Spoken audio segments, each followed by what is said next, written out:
Welcome back to another technical deep dive here in the debug zone. Today we're tackling a big question and breaking it down with insights from other users. Hopefully this clears up some misconceptions and helps you get the answer you need. So buckle up, stay a little curious, and let's jump right in.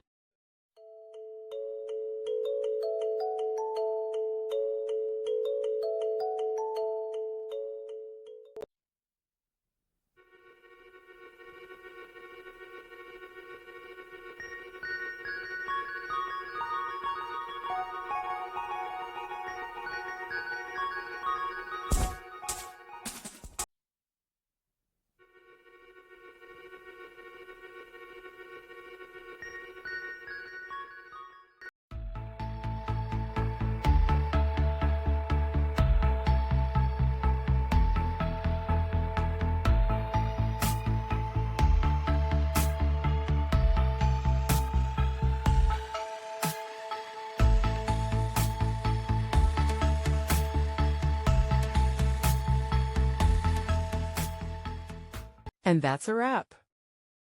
I hope you found the answer you were looking for. If you did, take a second to hit that subscribe button. It really helps out. And let me know in the comments which solution worked best for you. See you next time in the debug zone.